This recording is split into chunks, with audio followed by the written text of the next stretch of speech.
let's celebrate female astronauts. And because they were united. 11 minutes really isn't that long, and you really can't accomplish that much in 11 minutes. So ridiculous the way some of the media were covering it, the way they were like self-congratulatory. They've gone next level. 11 minutes in space. That's all it took for Katy Perry to become the internet's biggest punchline and potentially destroy her entire career. The pop star who once ruled the charts is now free-falling after a space stunt so catastrophic even Joe Rogan couldn't believe it was real. From kissing the dirt like she'd survived a war, to bringing a flower into orbit, this might be the most cringe-worthy celebrity meltdown of our time. The shocking truth? Perry didn't just fail at being an astronaut, she accidentally exposed everything wrong with celebrity culture in less time than it takes to microwave popcorn. What really happened up there, and why did Martha Stewart's savage response leave the internet gasping? Here's what went down. Katy Perry went on a super short trip to the edge of space aboard Blue Origin's New Shepard rocket. This vehicle looks more like a giant bottle than a spacecraft. It just goes up about 62 miles before falling back down. The entire flight took about 10-11 minutes total, with only about 3 minutes of actual weightlessness. They were rich enough and famous enough to have been granted this utterly vacuous experience from which they learned absolutely nothing. The price tag? A mind-blowing $250,000 per seat. That's more than what most Americans make in 5 years.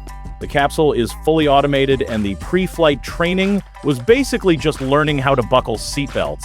For comparison, real astronauts train for years. They study rocket science, survival skills, and complex space operations. They prepare for emergencies and learn how to handle equipment failures. They train underwater in heavy spacesuits to simulate zero gravity. Katy's crew basically watched a safety video and practiced getting in and out of their seats.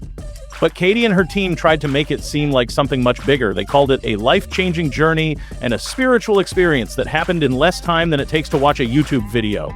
Blue Origin's marketing even used phrases like crossing the final frontier and joining the ranks of space explorers, as if paying for a ticket was the same as being selected from thousands of qualified applicants after years of preparation. I don't know if you've seen Katy Perry talk about it, but she's basically a guru now. Yeah. What were her findings? That's my question. Well, what she did brought she a learn? daisy, which is super important.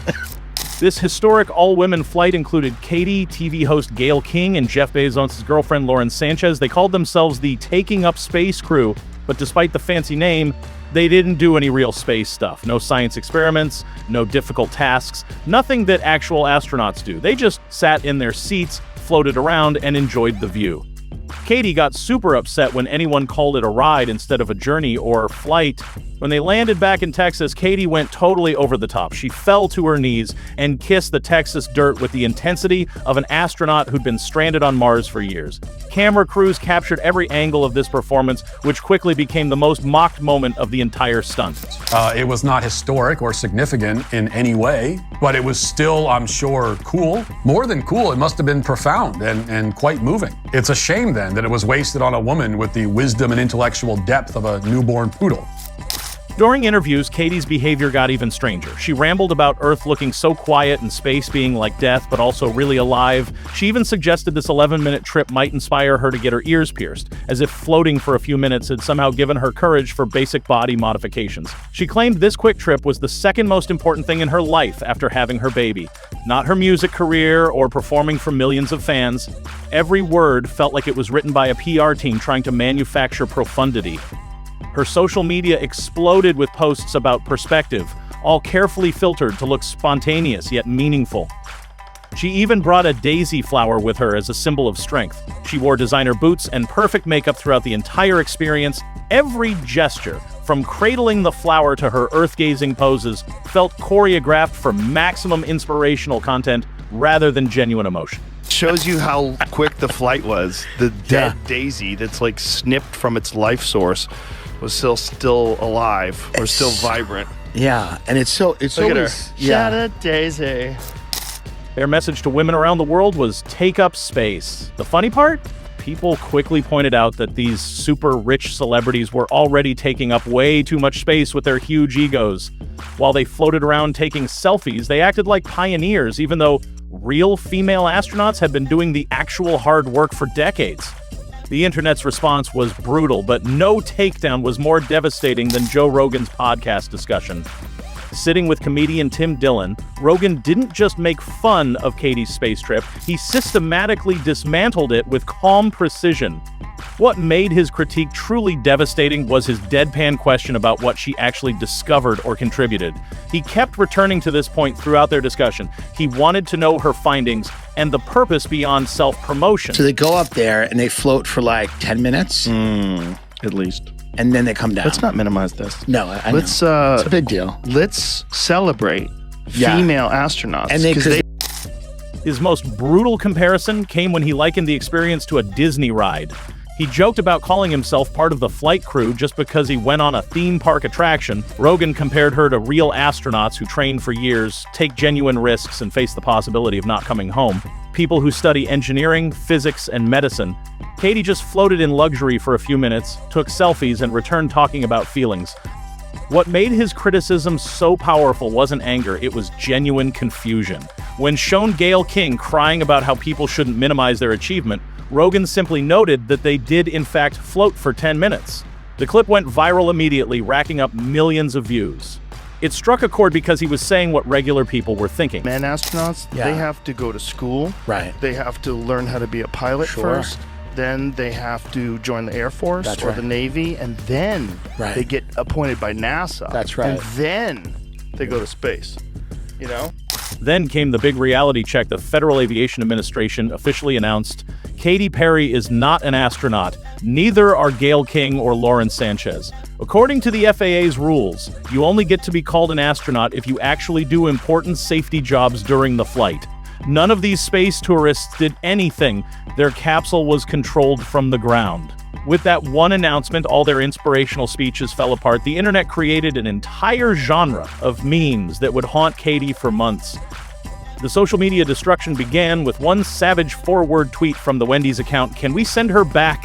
A fast food mascot had just torched a pop star's self-declared astronaut era in under 5 seconds, racking up hundreds of thousands of likes within hours. Oh my God, you guys, look, we're seeing the moon. Guess what? We all see the moon just fine down here. Have you seen a moonrise? Great. Who is it? Katy Perry? I didn't even know she was still relevant. From there, the meme machine went into overdrive. Someone created a side-by-side comparison of Katy kissing the ground versus an actual Apollo astronaut touching Earth after a real space mission. Others edited her kneeling figure into war zones and alien abduction scenes with captions about her returning from getting coffee. Another viral format showed Katy's space monologue subtitled with unrelated content, instructions for making a sandwich or furniture assembly guides. Her statements about Earth being so quiet and really alive became instant copy pasta applied to mundane activities. The phrase astronaut girly friends became internet slang for out-of-touch rich people. It got slapped onto pictures of women in matching outfits doing basic things, shopping, taking selfies, or standing in line for coffee. One viral post showed 3 women on paddleboards with the caption, "Astronaut girly crew exploring the ocean depths." TikTok creators had a field day mocking the ground-kissing moment.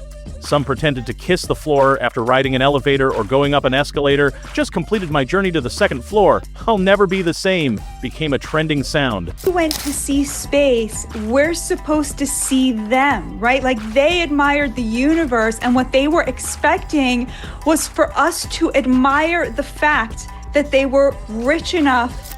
The Blue Origin flight had become the punchline of the year, and Katy's dramatic reaction had turned a simple PR misstep into an inescapable meme nightmare. Then comedian Amy Schumer jumped in with a joke post claiming she was added to the mission at the last minute and just happened to have a spacesuit with her when she got the call. This joke worked so well because it showed how silly the whole mission seemed. The fact that anyone could believe Schumer's obvious joke, even for a second, says everything. The best response came from Martha Stewart, who calmly shared an old video from 2007 of herself floating in a zero-gravity flight. She didn't make a big deal about it. Her subtle post was the perfect counter to Katy's overblown reaction. On a tourist trip 60 years later, we celebrate the people who were the first to do it. Gayle doesn't want us to say that she took a ride, but that is in fact what she did. She took a ride on a remotely piloted craft. Anyone who denies my achievement is... What made Stewart's move so powerful was what she didn't do. She never pretended she went to actual space. She didn't cry about Earth or make grand statements. She just floated, smiled, landed, and moved on. without ever calling herself an astronaut.